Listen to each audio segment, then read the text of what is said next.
BA भाग 3 मधील semester 6साठी आपल्याला राजकीय भूगोल हा पेपर आहे. या पेपरचा नंबर आहे 12, पेपर नंबर 12 आहे. तर यामध्ये आपल्याला एकूण 3 प्रकरणांचा अभ्यास करायचा आहे आणि ही जी 3 प्रकरणं आहेत त्यांचे व्हिडिओज, लेक्चर्सचे व्हिडिओ मी कॉलेजमधून किंवा आपले जो काही ग्रुप आहे जिओग्राफीचा त्याच्यामध्ये पाठवत आहे. ते व्हिडिओज तुम्ही पाहायचेत आणि त्यानुसार अभ्यास करायचा आहे. वेळोवेळी तुम्हाला ऑब्जेक्टिव्ह देखील दिले जातील. त्यानंतर आता सुरुवातीला आपण राजकीय भूगोलाचं पहिलं प्रकरण जे आहे राजकीय भूगोल विषय प्रवेश किंवा इंट्रोडक्शन टू पॉलिटिकल जिओग्राफी या प्रकरणाला सुरुवात करूया. तर सुरुवातीला आपण याचा ऐतिहासिक मागोवा पाहणार आहोत. आता ऐतिहासिक मागोवा पाहण्याच्या दृष्टिकोनातून किंवा या अनुषंगानं राजकीय भूगोल या शाखेचा जन्म कसा झालेला आहे तर तो आपण यातून पाहणार आहोत. आता एक शैक्षणिक विषय या नात्यानं राजकीय भूगोल हा नवीन विषय आहे आणि राजकीय भूगोल ही मानवी भूगोलाची एक शाखा असल्यामुळं या शाखेचा जन्म हा मानवी भूगोलाशी जोडला जातो. त्यानंतर मागील काही विषय आहेत भूगोलाचे जे काही विषय आहेत तर त्यांचा मागोवा घेतला तर पूर्वीचे अभ्यासक लष्करी आणि राजकीय परिणाम यांच्या संबंधाविषयी प्राकृतिक भूगोल, राज्य, भूप्रदेश आणि राज्यसत्ता यांच्याशी संबंधित होते आणि विशेष करून तत्कालीन अभ्यासाची प्रदेशाच्या वैशिष्ट्यपूर्ण गुणधर्मांच्या अनुषंगानं प्रादेशिक भूगोल आणि प्राकृतिक पर्यावरणाचा मानवी क्रियांवर पडणाऱ्या प्रभावामुळं पर्यावरण निषेधवादाशी विचारसंगती होती आणि ही विचारसंगती 1897 मध्ये जर्मन भूगोलशास्त्रज्ञ फ्रेडरिक रॅडझेल यांनी लिहिलेल्या पॉलिटिश जिओग्राफी या ग्रंथातून स्पष्ट होते. आता इतरही काही ग्रंथ आहेत की यामध्ये राजकीय भूगोलाच्या अनुषंगानं काही लिखाण झालेलं आहे.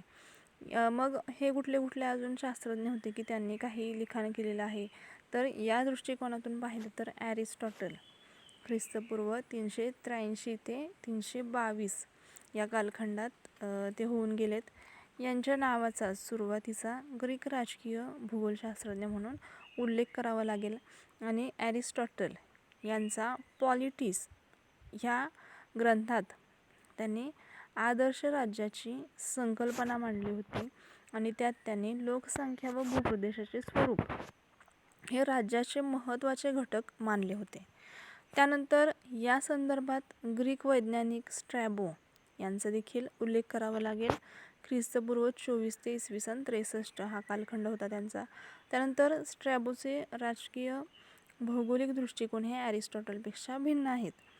ॲरिस्टॉटलच्या दृष्टीनं राज्य लहान आकाराचे तर स्ट्रॅबोच्या दृष्टीनं ते भव्य आकाराचं आहे, कारण त्यावेळी रोमन साम्राज्य हे उत्कर्षाच्या शिखरावर होतं आणि त्यामुळं हे जे काही विचारवंत आहेत तर त्यांनी त्यांच्या दृष्टिकोनातून जी काही राज्याची संकल्पना होती तर ती मांडलेली होती. त्यानंतर रोमन साम्राज्याचा ऱ्हास झाल्यानंतर युरोपमध्ये भौगोलिक अध्ययनाच्या अंधकार युगास प्रारंभ झाला, कारण या काळात भूगोलाच्या अभ्यासात कुठल्याच प्रकारची प्रगती झाली नव्हती किंवा भूगोलाचा अभ्यास हा अतिशय मागे पडला आणि हे युग जे आहे तर ते 1000 वर्ष राहिले आणि या काळात राजकीय भूगोलाच्या क्षेत्रात कुठलाही विकास झाला नाही. मात्र त्यावेळेस ख्रिश्चन युरोपपेक्षा मुस्लिम जगतात भौगोलिक अध्ययन मोठ्या प्रमाणात सुरू होतं. यामध्ये एक मुस्लिम वैज्ञानिक इब्न खाल्दून यांचं राजकीय भूगोलात मोलाचं कार्य झालेलं होतं. मग त्यांचं कार्य जे आहे तर 1342 ते 1405 या कालखंडात त्यांनी कार्य केलेलं होतं. त्यानंतर 16व्या शतकाच्या प्रारंभी भौगोलिक अभ्यासानं मोठ्या प्रमाणात जोर धरला. त्यावेळी बरेच अभ्यासक राजकीय भूगोलाच्या अध्ययनासाठी उद्युक्त झाले. यामध्ये जी बोर्डिन इसवी सन 1530 ते 1569 हा कालखंड त्यांचा होता. त्यानंतर चार्ल्स बॅरॉन आणि डी मॉन्टेस्क्यू हे देखील प्रमुख होते. त्यानंतर बोर्डिन यांचं काय मत होतं तर बोडीन यांनी देशाची राष्ट्रीय वैशिष्ट्ये ही हवामान आणि प्राकृतिक रचनेने निश्चित होतात असं प्रतिपादन केलं होतं.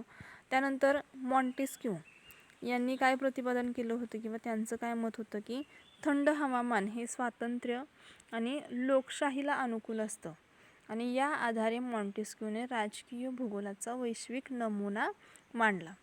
त्यानंतर 18व्या आणि 19व्या शतकात अनेक वैज्ञानिकांनी राजकीय भूगोलाच्या अध्ययनात पूर्वीच्या संकल्पनांचा आधार घेतला. यामध्ये कार्ल रिटर हे जे शास्त्रज्ञ आहेत यांच्या नावाचा उल्लेख करावा लागेल. 1779 ते 1859 या कालखंडात त्यांनी कार्य केलं होतं. त्यानंतर फ्रेडरिक रॅडझेल यांच्या नावाची देखील नोंद करावी लागेल, ज्यांच्या प्रेरणेनं आधुनिक राजकीय भूगोल अस्तित्वात आला. त्यानंतर ब्रिटिश भूगोलशास्त्रज्ञ हॅल्फोर्ड मॅकिंडर हे देखील पर्यावरण निश्चयवादाने प्रभावित झाले होते आणि त्यांनी हृदयस्थल सिद्धांत किंवा ज्याला हार्टलँड कन्सेप्ट असं म्हणतात, तर हा सिद्धांत मांडताना सागरी सामर्थ्याचं युग संपलं असून भूशक्ती आता पुढे येत आहे असं प्रतिपादन त्यांनी केलेलं होतं. त्यानंतर रॅडझेल यांच्या मतानुसार राज्य आणि जीव यांच्यात खूपशी साम्यता आहे, ज्यांच्यासाठी एका भूखंडाची गरज असते. दोन्ही शास्त्रज्ञांनी जगाच्या दृष्टिकोनातून राजकीय आणि भौगोलिक विज्ञान या संकल्पना विकसित केल्या. त्यानंतर पुढे 1930 जर्मन शास्त्रज्ञ बर्डरिच यांच्या शिक्षणविषयक वैधानिक पुरवण्यास साम्राज्यवाद विस्ताराकरता उपयोग झाला. त्यानंतर दुसऱ्या महायुद्धापूर्वी राजकीय भूगोल हे मोठ्या प्रमाणात जागतिक शक्ती संघर्ष आणि देशाच्या धोरणावर परिणाम करणाऱ्या गोष्टींशी संबंधित होता आणि त्यावेळेस जर्मन भूराजकीय तज्ज्ञ कार्ल हॉशोफर यांनी या सिद्धांताचा विचार केला होता आणि ज्याचा नाझी राजकीय सिद्धांतावर देखील मोठा प्रभाव पडला होता. त्यावेळी राज्याच्या विस्तारासाठी तटस्थता अतिशय प्रभावशाली होती. 1968 बियान बेरी यांनी सांगितल्याप्रमाणे पर्यावरण निश्चयवाद आणि शीतयुद्ध काळात राजकीय सीमा गोठवण्याची क्रिया, ज्यामुळे त्या काळात राजकीय भूगोलाचे महत्त्व कमी झालं. त्यानंतर त्या काळात जरी मानवी भूगोलाच्या इतर क्षेत्रात अनेक नवीन दृष्टिकोन आणि या विषयांना संशोधनात्मक बल देत होते. यामध्ये संख्यात्मक विज्ञान असेल, वर्तनात्मक अध्ययन असेल, त्यानंतर रचनात्मक मार्क्स यांचा दृष्टिकोन हा प्रादेशिक होता, पण त्याकडे राजकीय भूगोलशास्त्रज्ञांनी दुर्लक्ष केलं आणि त्याचा परिणाम असा झाला की त्या काळात संकलित संख्येचं सामान्यीकरण करणं या पलीकडे न राहता राजकीय भूगोलाचं स्वरूप हे केवळ वर्णनात्मक झालं. त्यानंतर 1976 रिचर्ड मुरहट या तज्ज्ञाने राजकीय भूगोल हे मृत बदल न राहता वास्तवात स्वतःच्या गरजेतून पुन्हा जन्म घेणारा पक्षी ठरावा असे उद्गार राजकीय भूगोलाच्या नव्या स्वरूपाविषयी आणि त्याच्या विकासासंबंधी काढले. यानंतर मोठ्या प्रमाणात राजकीय भूगोलाचं अध्ययन होऊ लागलं आणि राजकीय भूगोल ही मानवी भूगोलाची एक स्वतंत्र शाखा म्हणून उदयास आली. त्यानंतर 20व्या शतकात या विषयाची व्याप्ती आणखी वाढत गेली आणि या विषयाचा अभ्यास हा मोठ्या प्रमाणात होऊ लागला. यानंतर आपण राजकीय भूगोल म्हणजे नक्की काय किंवा राजकीय भूगोलाचा अर्थ आणि राजकीय भूगोलाच्या व्याख्या पाहणार आहोत. आता राजकीय भूगोल ही मानवी भूगोलाचीच एक शाखा आहे आणि अलीकडे विकसित झालेला एक विषय असला तरी जगात राज्याचा अभ्यास अनेक वर्षांपासून होत आहे आणि त्यामुळंच या विषयाच्या अभ्यासकांनी त्याच्या वेगवेगळ्या प्रकारे व्याख्या केलेल्या आहेत. त्यानंतर राजकीय भूगोल हे शब्द ज्याप्रमाणे सूचित करतात त्याप्रमाणे या शब्दांचा अर्थ हा राजकीय घटकांशी संबंधित आहे. मग हे घटक जे आहेत तर ते आकार आणि प्रकार या बाबतीत कमालीचे भिन्न ठरतात आणि काही बाबतीत हे भौगोलिक आणि राजकीय घटक वैशिष्ट्यपूर्ण असतात.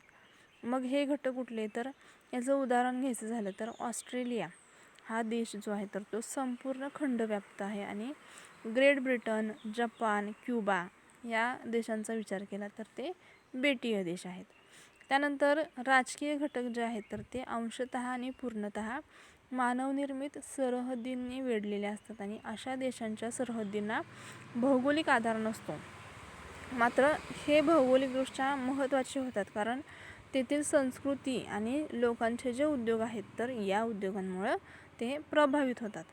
त्यानंतर काही शास्त्रज्ञ असतील, इतिहासकार असतील, अर्थशास्त्रज्ञ असतील, यांनी आंतरराष्ट्रीय संबंधाचे विशेष अभ्यासक असतील तर त्यांनी किंवा इतर अभ्यासकांनी देखील या संबंधाच्या अभ्यासावर भर दिला पाहिजे. राजकीय भूगोल त्यातील विषयानुसार सर्व अभ्यासकांचा अंतर्गत भाग आहे. यानंतर राजकीय भूगोलाच्या काही व्याख्या सांगितलेल्या आहेत. पहिली व्याख्या आहे हार्टशॉन यांची. त्यांची व्याख्या अशी आहे की मानवाचे वसतिस्थान असलेल्या पृथ्वीवरील इतर घटकांच्या संबंधाने स्थान व स्थानाच्या विविध राजकीय वैशिष्ट्यांचा अभ्यास म्हणजेच राजकीय भूगोल होय. त्यानंतर फिट्झजरलंडच्या मतानुसार राजकीय भूगोल म्हणजे राज्यांचे स्वरूप, त्यांचा विस्तार, त्यांच्या संघटनांचा आणि त्यांच्या परस्पर संबंधावरील परिणामांशी आणि भूगोलाच्या स्थितीशी जुळते घेण्याचे अध्ययन होय. त्यानंतर तिसरी व्याख्या होती पाउंड्स यांची. या शास्त्रज्ञानुसार राजकीय भूगोल हे राजकीयदृष्ट्या संघटित क्षेत्रे, त्यांची साधन संपत्ती, विस्तार आणि त्यांनी मानलेल्या विशिष्ट भौगोलिक स्वरूपाची कारणे यांच्याशी संबंधित शास्त्र होय. त्यानंतर चौथी व्याख्या आहे जॅक्सन यांची. त्यांच्या व्याख्येनुसार राजकीय भूगोल हे राजकीय वैशिष्ट्यांशी संबंधित असलेले त्याचप्रमाणे संघटनांच्या संरचनेचे अध्ययन करणारे शास्त्र आहे. त्यानंतर व्हिटलसी हे एक शास्त्रज्ञ आहेत. त्यांच्या मतानुसार राजकीय भूगोलाचे क्षेत्र हे राजकीय असून एखाद्या क्षेत्राची भूवैशिष्ट्ये, तेथील हवामान आणि नैसर्गिक साधनांशी संबंधित राजकीय दृष्टीने अभ्यास करणारे शास्त्र आहे. त्यानंतर काही राजकीय भूगोलाच्या व्याख्या आहेत. त्या व्याख्या पुढीलप्रमाणे आहेत. पहिली आहे राजकीय घटकांच्या भूगोलाशी संबंधित असलेला विषय म्हणजेच राजकीय भूगोल होय. त्यानंतर दुसरी व्याख्या आहे राजकीय भूगोल हा राष्ट्रामधील अन्योन्य प्रक्रियेशी संबंधित असलेला विषय होय. तर अशा पद्धतीने या राजकीय भूगोलाच्या व्याख्या इथं संपलेल्या आहेत. यानंतर पुढील लेक्चरमध्ये आपण राजकीय भूगोलाचं स्वरूप पाहणार आहोत.